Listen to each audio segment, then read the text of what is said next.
Hi, I'm Dennis Leary, comedian, actor, and all-around good guy, and usually when you see me, it's doing something like this. I heard some noise in the living room. I walk in the living room. This is what I see in the living room.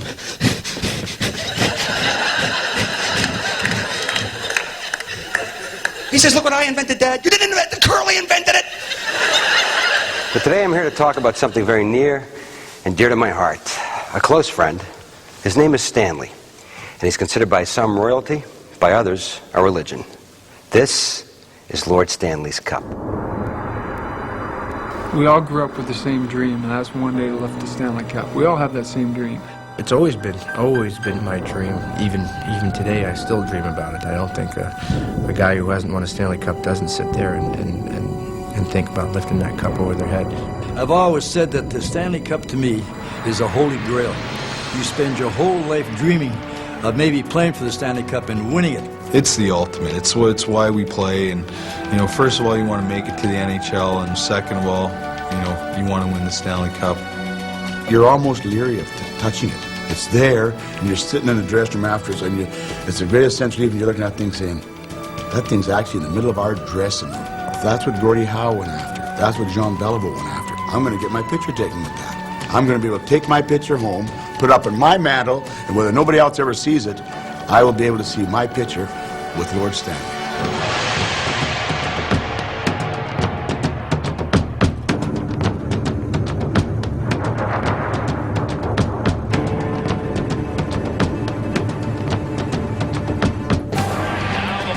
They play for the awarding of the Stanley Cup.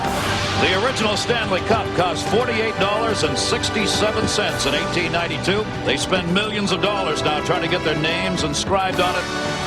Turn it up, listen, and look at the sound of a Stanley Cup champion.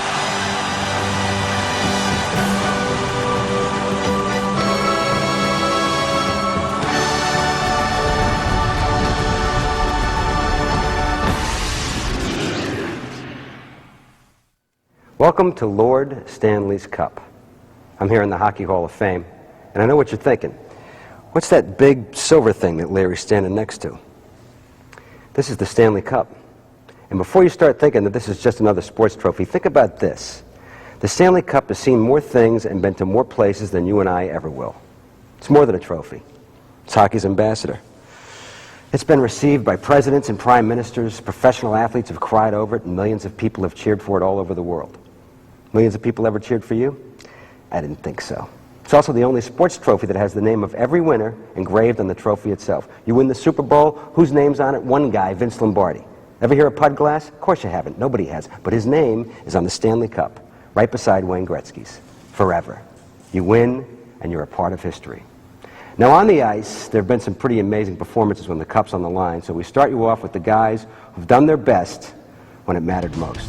McCarty, he's one-on-one against Niederman. McCarty makes the move, gets in. Oh, what a goal! A magnificent goal! Darren McCarty! Defended, score! Forsberg will be credited with a goal! Near side, Forsberg shot, score! Oh, is he red hot? Second the shot, deflected wide by Forsberg. He scores! A giant try! Yager, nice move around Brent Sutter to the backhand. Lets it go, he scores! By Messier cuts in, still with the puck. Nice pass to Zubov. Zubov feeds Leach scores! Anderson made a big play. He scores! Anderson on a big play. For a minute, here's Niedermeyer. He can fly. Niedermeyer reaching the trailer. Niedermeyer just missed. Niedermeyer scores! Scott Niedermeyer! Gretzky is up there.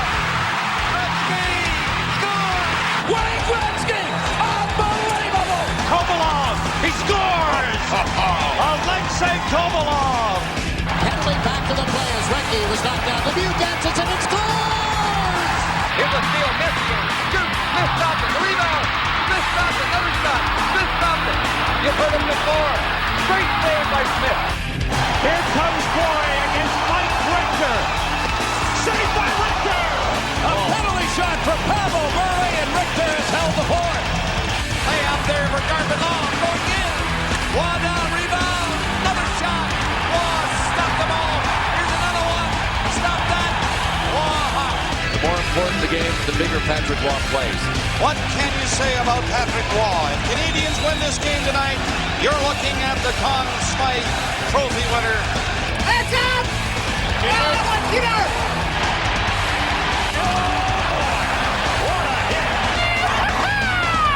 And the body check of the playoffs.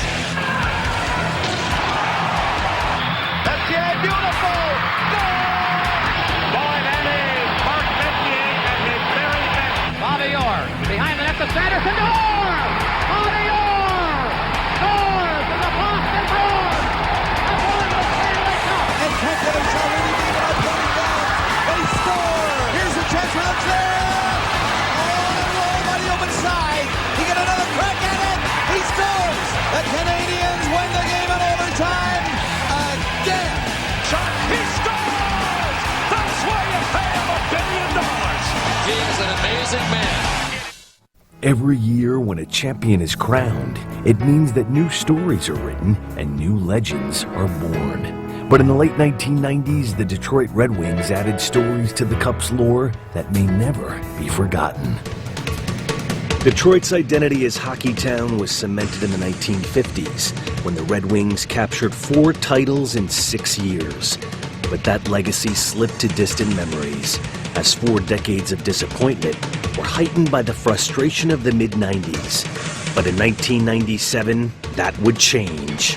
There was a very quiet hunger that kept building throughout the playoffs. I think you really saw our team, pour it all on. Vindicating themselves against the Avalanche, the Red Wings set their sights on hockey's ultimate prize. Hey, this is good tough hockey. This is what it's all about. The Red Wings are relentless in their attacking. They're all over the Flyers. Looking, comes in, shot, score. Philly was made brutally aware of Detroit's passion.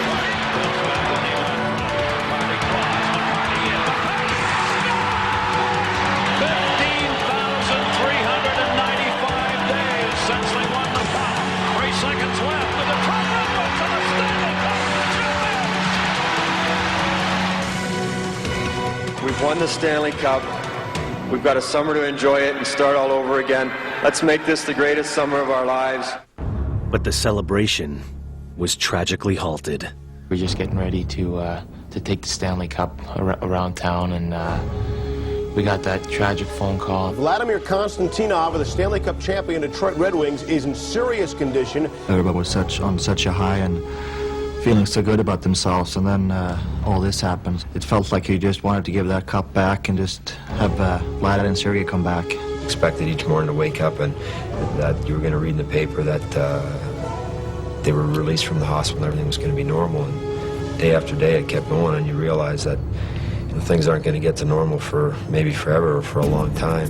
They're the defending champions. Everything seems loaded for Detroit except for one unreasonable doubt, no matter how unfair. Facing unique adversity, Detroit once again returned to the playoffs, where they were greeted by some old friends. The closeness between the guys, sometimes the word family is sort of used with loose lips, but that's exactly what we are. Game 1 is underway. A return to the finals was a tribute to the team's courage, but they wanted more. Keep putting that pressure, boys. Come on. After dropping the opener, Washington was determined to rebound in Game 2. Bouncing shot, boys. But the hardened Red Wings were not. Mounting a late comeback, Doug Brown sent the contest into overtime.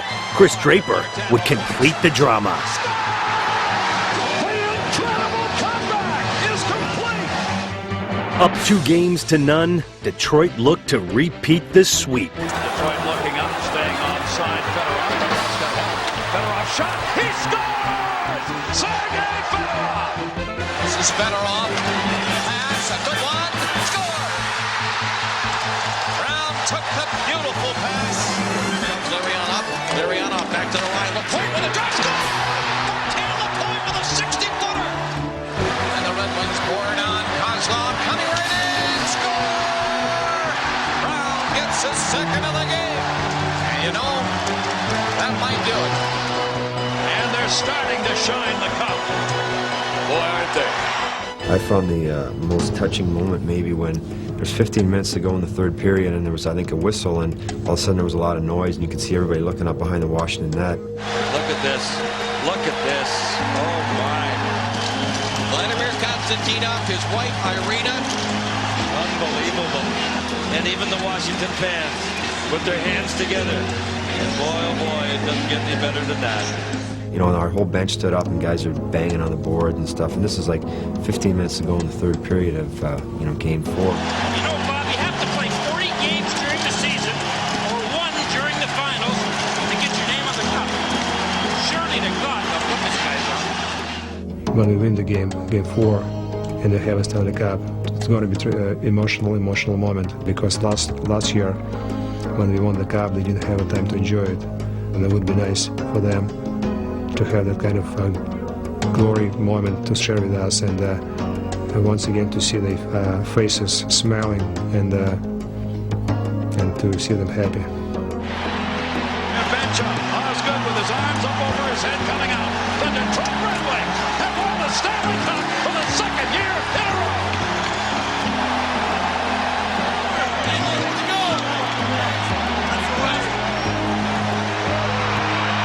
That is a live shot in Detroit. And Vladimir Konstantinov is coming on the ice.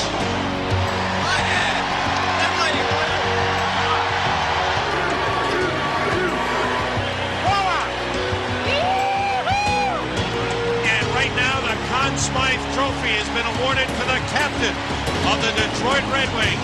Now being congratulated in center ice by the commissioner, Gary Bettman, who hands him the Conn Smythe Trophy. And now let's talk about Hockey Town. This is a great team, a great organization. Steve Yzerman, let's do it again. Come get the Stanley Cup.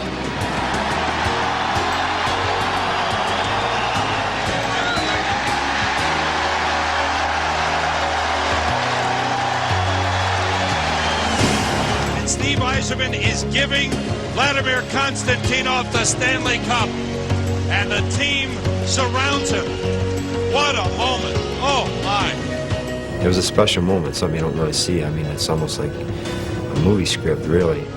Just an amazing display of human perseverance from training camp all the way through. And Vladimir Konstantinov will make the initial lap around the ice here at the MCI Center. I mean, this is just incredible. They gave it to Ozzy right away. Tell the world, baby. Tell the world. Time to get this baby going.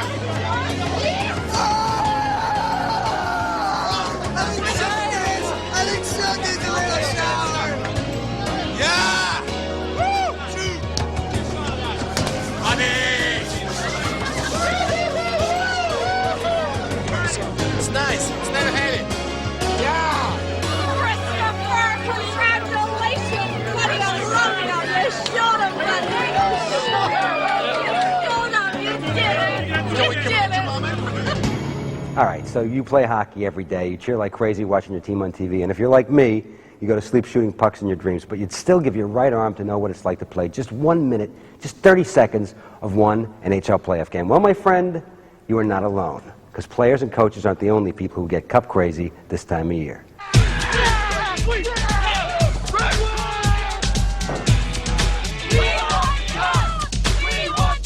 And this is what I've been waiting for 34 years. I got my wife, my kids are here. We're going to have a ball, baby, and we're going to kill the octopus.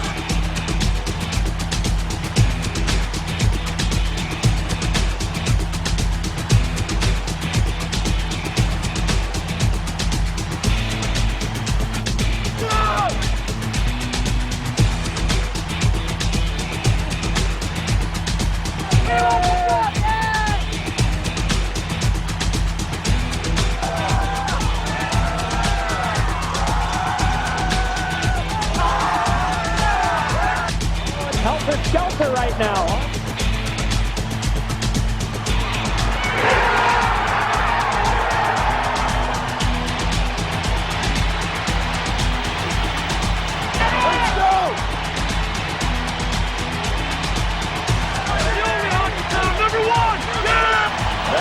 the real Stanley Cup. We will take this cup home. It is 54 years. It is over tonight, baby. Let's go. Do you believe it? Do you believe it? Woo! We won Lord Stanley! It doesn't get any better than this, baby. I've been waiting for this for my whole life. Boy, I'll tell you, these people are going crazy.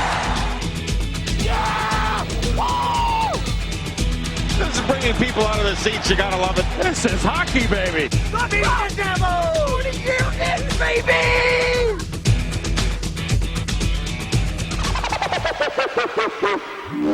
It's the NHL playoffs, and it's time to get cup crazy. Even some of Hollywood's biggest and brightest have gotten into the act. When I got interested in the sport, it was when the Kings went to the Stanley Cup Finals with Montreal, and I realized that it's ballet and brute strength. Access denied. It's the greatest game in the world, boy. Those guys dancing all around, checking into the board, checking this way, checking that way. Bang, boom, bang. Stanley Cup. Yay! The celebrated mystique of hockey's ultimate prize has been embraced by only a select few, but its lore has fueled countless dreams. We play street hockey, and, as you're running in, you're like, 2 seconds left for the Stanley Cup! Score! And, yeah, we do our little victory laps with the cup over our head. And I grew up a Ranger fan, so there was an awful long drought. The cup didn't come here this city for a long time. My fondest memories were seeing Game 7 and seeing them win for the first time in my life. Not only that, but that night I went in search of the cup and I found the cup. Me and my friend got in a cab and said, take us to the cup. Did you drink from the cup? Yeah. How awesome was that? It was unbelievable. 1, 2, 3, 4! Academy Award winner Tom Hanks.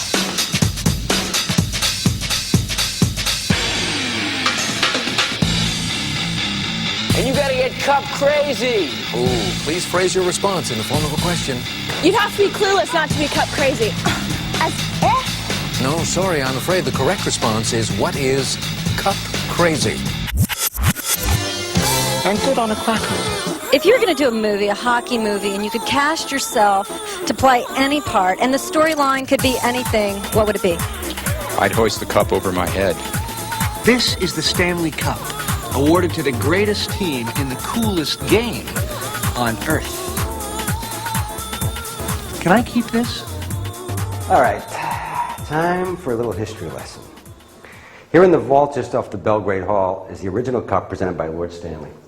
Retired in 1967, this cup experienced plenty during times of celebration. It was drop-kicked into a canal near Ottawa in 1905. It was used as a candy bowl in a Montreal bowling alley in 1910, and kidnapped or cup-napped in 1970. Nowadays, it stays right here in this vault because it's irreplaceable. It is hockey's holy grail. In 1892, Governor General Lord Stanley of Preston was asked to donate a silver bowl in recognition of amateur ice hockey supremacy in Canada, with the champions to face a challenge annually for possession of Lord Stanley's Cup. Although the NHL was still 25 years away, hockey was wildly popular in the Dominion, and the Cup soon became an institution. His lordship would barely recognize his silver bowl, were he around today. The original Stanley Cup cost $48.67 in 1892. They spend millions of dollars now trying to get their names inscribed on it. That's what these games are all about.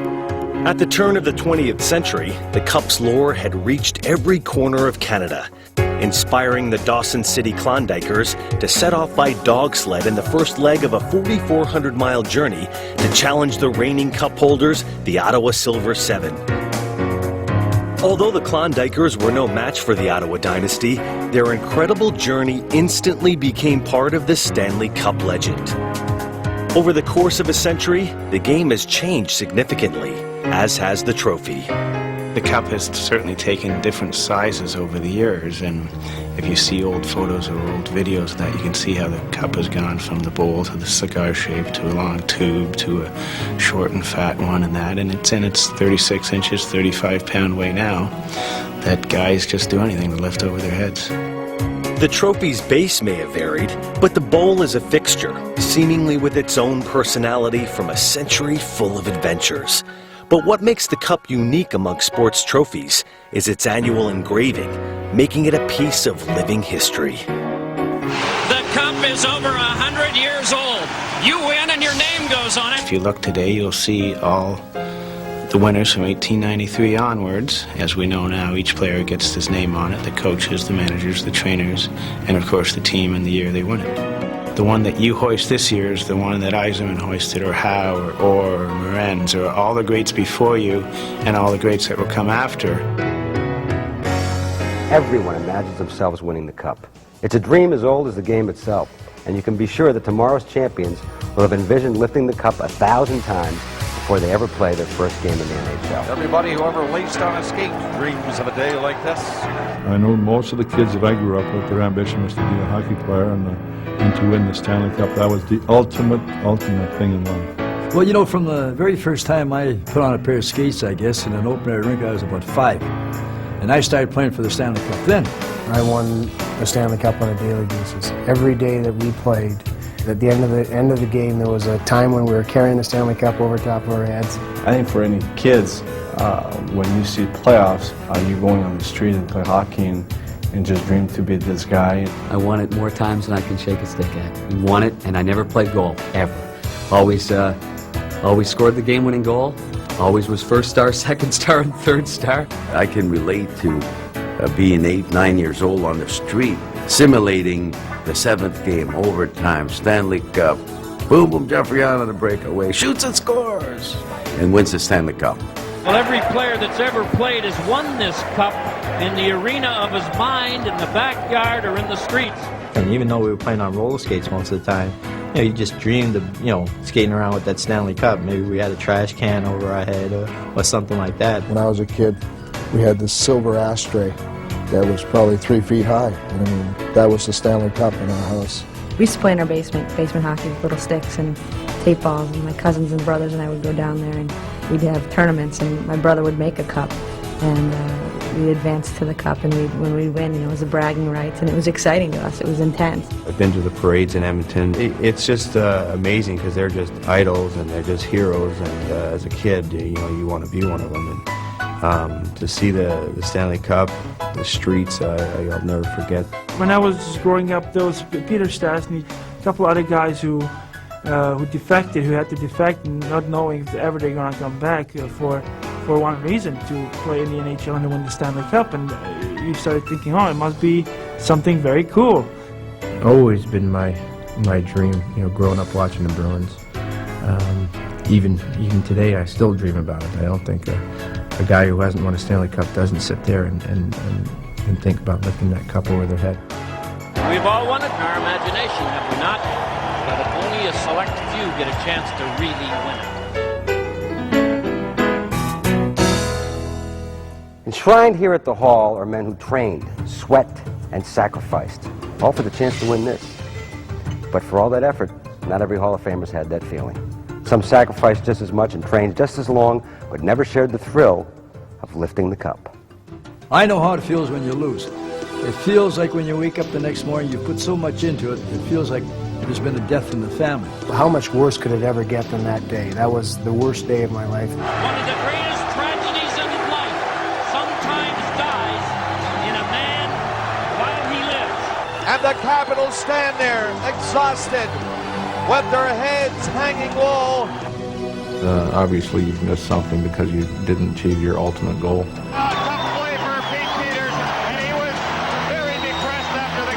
You know, when we ultimately lost to the Islanders, seeing their joy and our disappointment, and I was wondering if I'd ever get there again.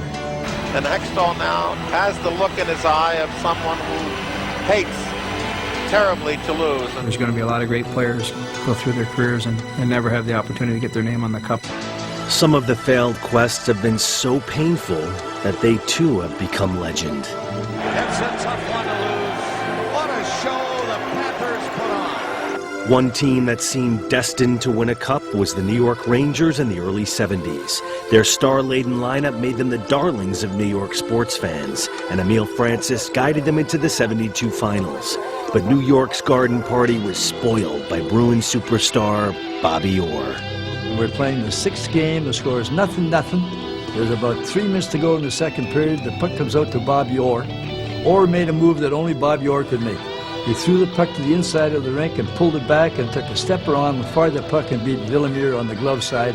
That was the game. It's probably one of the most painful experiences of my life. In Madison Square Garden, the sixth game, for them parading this thing, this huge trophy, like around our home, in our home. So it's very painful.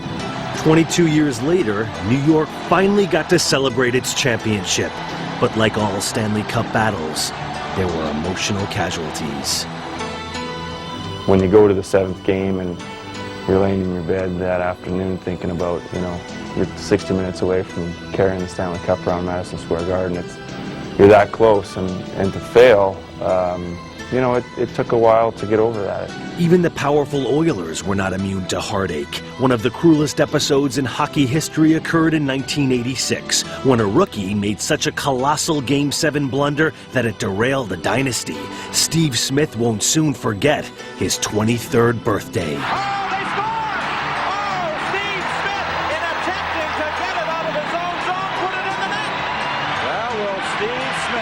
Be the ghost of this Spike Division final. And Steve Smith showing all the emotion of that horrendous miscue that cost them the winning goal. I mean, how much worse could it ever get than that day? That was the worst day of my life, and it'll never change. I learned a lot about that organization. They stuck by me. They allowed me to fulfill a lot of dreams.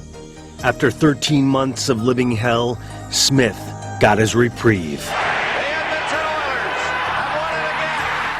With one noble gesture, hockey's great one mended a broken heart. It was a shock to me, and he took it from the president of the league then, John Ziegler, and said, "Smitty, take it and go." Look at this picture. Steve Smith, a year ago, I don't have to remind you of what happened in the seventh game against Calgary. Gets a chance to raise it. It was just elation. It was a great feeling to be able to turn. My parents were in the stands, look at them, and show them the cup. The Cup's tradition's a lot more than just wins and losses. After the last game of the season's been played, after the winning team celebrated and the losing teams cried, something special happens. A journey begins that takes Lord Stanley and a few special guys the whole summer to complete.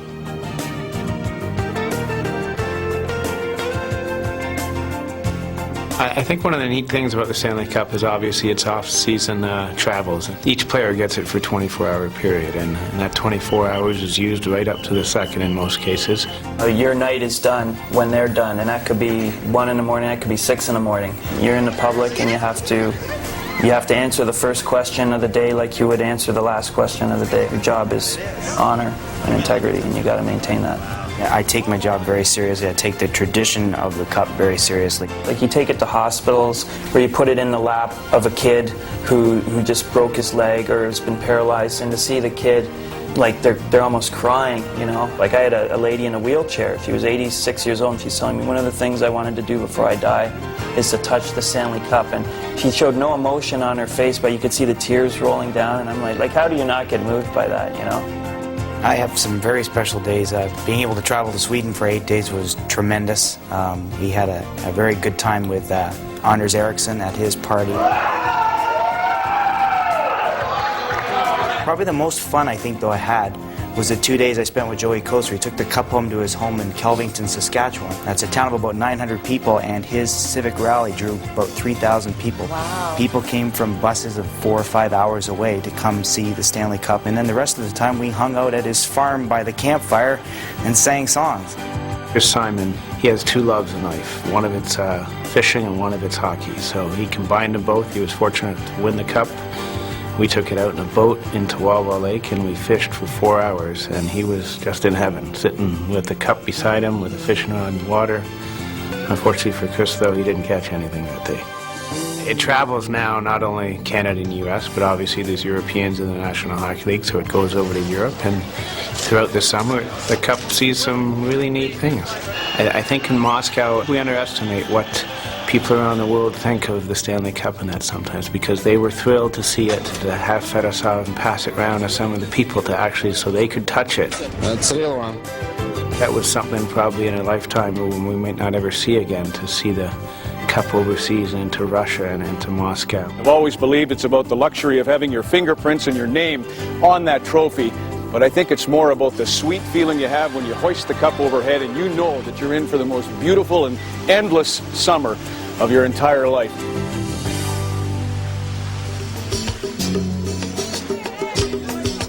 We live in Wyoming in the summertime, Jackson Hole, and we had a hockey school there, and the travel schedule for the cup worked out that we had it there. I had all the kids taking the pictures with it, and most of them couldn't believe it. Now it's 4 years later, they show me the pictures, and I still cannot believe it. I touched the names were engraved, the greatest players of the game. After we won the cup, we did party long and hard with it being there all the time, and it was great to wake up the next morning, and we had set the cup at the end of the bed, and you know when you wake up in the morning you look up and geez, there's Lord Stanley right there. That was the greatest. I just ended up taking it to my house in Calgary. I got some pretty cool pictures. I had it in bed with me and sleeping, and I was riding it like a horse. I had a bunch of cowboy gear on and stuff. Joey was promised years ago when he won the first cup that he could bring it down to the neighborhood, but because of scheduling, he never got the chance. To bring that Stanley Cup into that playground and see the guys skate around with it, it was really special.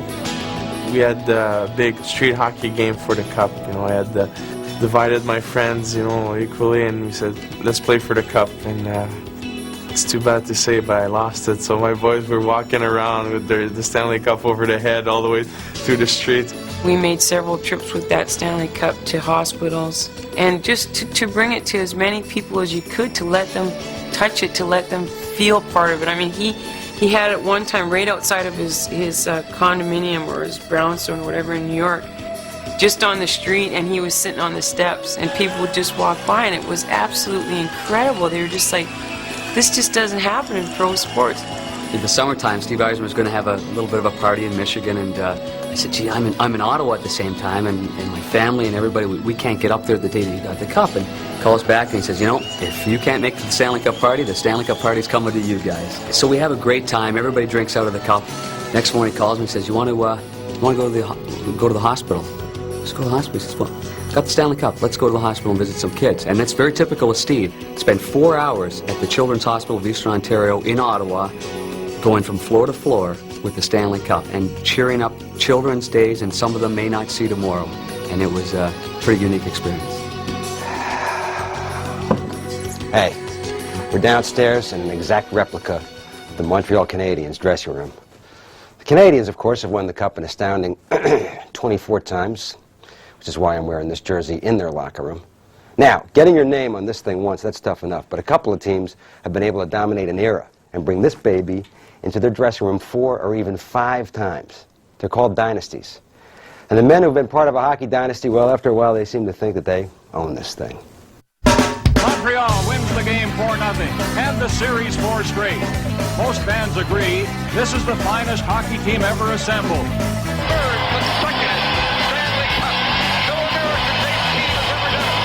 Edmonton Oilers have won it again. Dance from a city and I just can't take no more.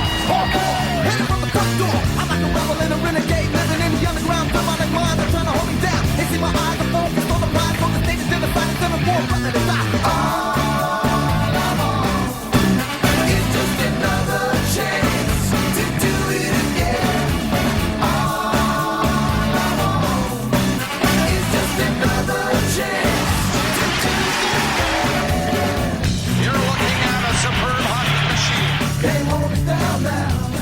I don't know if anybody will ever beat the record, but I know it'll at least take them 5 years. Who's going to be the hero in here?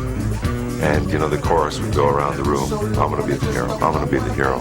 They knew that they were going to win, and therefore they never thought any other way. I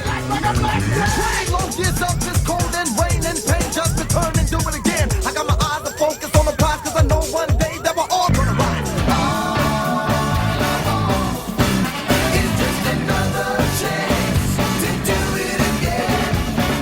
If you're going to win, might as well win, have a good time. Yeah, they knew that they were the best team. What an awesome machine this Edmonton Oilers team is. Anybody can put up regular season numbers. Your whole life is on the line in the playoffs. If we played to the best of our ability, we would not lose. We're on a mission. You know, we're on a mission to win again.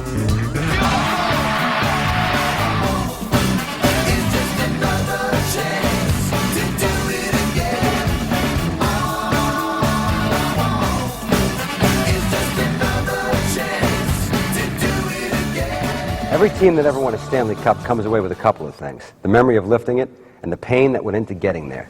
You look at a hockey player after he wins a championship, after all the picture taking is over, out come the ice bags, and plenty of them. Because there may be over 2,000 names inscribed here, but for every name, there's a scar and a bruise and a story that goes with it. I remember Wayne Gretzky had said that, well, you have the regular season, you have the playoffs, and then there's the finals.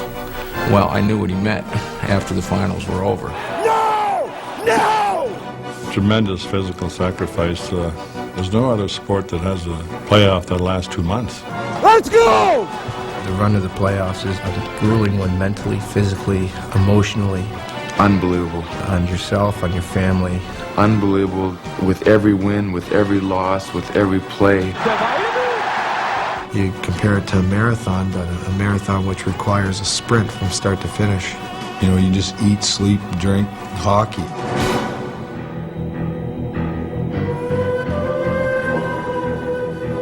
That's what you play for, and when you get there, you want to do anything to win it. And if it's playing through pain or any kind of sacrifice, you'll do it. It's a really hard thing to explain what you go through. You know, you really have to go through it to know what it's like to play when you're injured. It's demanding, it's hard, it's difficult. There's not a player probably on the team who's 100%. With the cup on the line, no sacrifice is too great.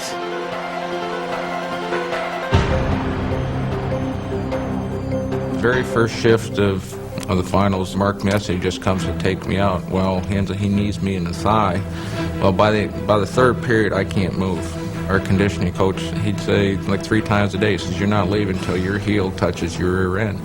He put me through torture and pain. He had me crying every day.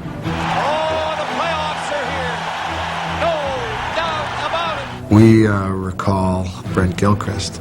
He was getting needles, as awful as it sounds, in the groin. And we would hear him screaming before games and in between periods. And he was, you know, maybe 4 or 5 rooms over, and we could hear him screaming. And he played until the muscle just separated from his bone, and he couldn't play anymore. That's the size of the heart, not the size of the body. I know I had players, and one in particular that he couldn't even walk.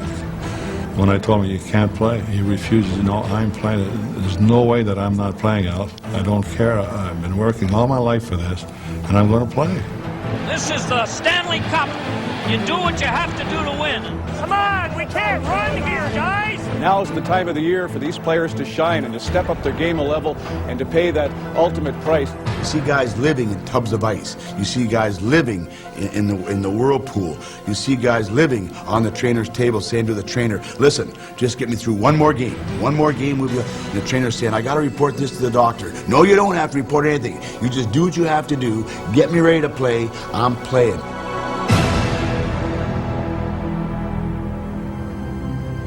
By the time you've traveled, all the miles you've traveled to get there and to take a shot at it, the biggest thing you don't want to do is you don't want to be left out in the final run at it. Win, lose, or draw, you don't want to be left out. It really takes everything that you have in your power to win, and I think that's why it's eluded a lot of players in their careers. For me, it's the only thing I wanted to accomplish. I mean, I could give away all my goals for one chance at the Cup, and it's just a great ride. There's nothing like it. There's nothing like it. I mean, I'd love to do that one more time. I would give anything for that. It's nothing like it, and you forget about all your injuries. You're very focused, and there's one thing you want, and that's the big cup.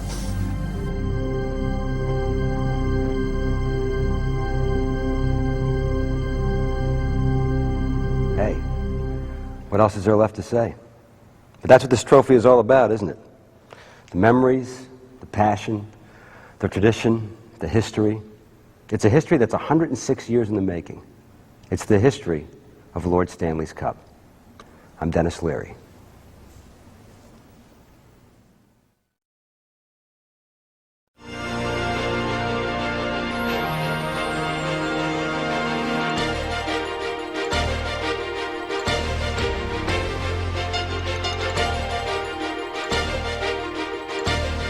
I went to the Hockey Hall of Fame and got my picture taken with the Stanley Cup, and you know, the very next the next season I ended up, getting my name on it. So it was kind of ironic, I guess.